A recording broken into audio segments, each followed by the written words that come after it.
ज्यांच्या घरात फुले शाहू आंबेडकरचा विचार रुजलेला नाही, ज्या अंधश्रद्धेच्याच कच्छेपी गेलेल्या आहेत, त्याच बाया खरातकडे गेल्यात, ज्यांना आपली नीतिमत्ता टिकवता आली नाही. आणि कशी टिकेल? मनुस्मृतीच सांगते की बाई ही भोगाची वस्तू आहे, ती पायदळीच असली पाहिजे. छत्रपती शिवाजी फुले शाहू आंबेडकरांच्या पुरोगामी महाराष्ट्राला खरंच पुरोगामी तुम्ही ठेवलंय का?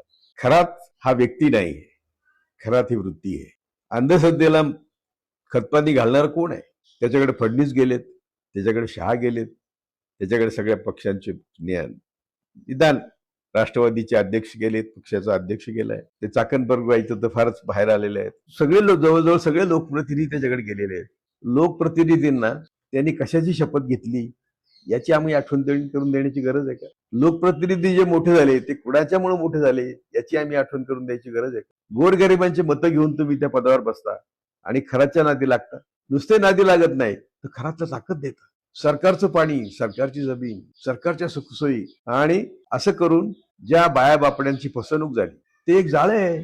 त्या जर एखाद्या बाईला सांगितलं की तू माझं ऐकलं नाही तुझा नवरा मरेल, तर ती ऐकेल हो. तिला कायम संरक्षणात राहिलं पाहिजे. हे संरक्षण आहे. ती लहानपणी बापाच्या संरक्षणात, तरुणपणात नवऱ्याच्या संरक्षणात आणि म्हातारपणी मुलांच्या संरक्षणात राहावं असा कायदा आहे. हे संरक्षण आहे बुवांच्या संरक्षणात राहण्याचा. हा सगळा महाराष्ट्र नाचलेला आहे.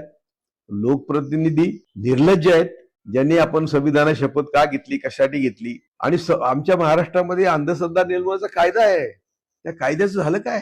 तो कायदा श्याम मानव, न्यायमूर्ती सावंत, मी, डॉक्टर दाभोळकर, श्याम मानव, मी आणि न्यायमूर्ती सावंत बसून तो कायदा केला होता. तो केलेला कायदा कितीतरी स्वरूपात बाईल्ड केला, त्याची अंमलबजावणी नाही. तेव्हा अशा या महाराष्ट्रात ब्राह्मणांच्या वर्चस्वाखाली चाललेल्या सरकारमध्ये अंधश्रद्धेशिवाय दुसरी काय आम्ही अपेक्षा करणार? जय महाराष्ट्र.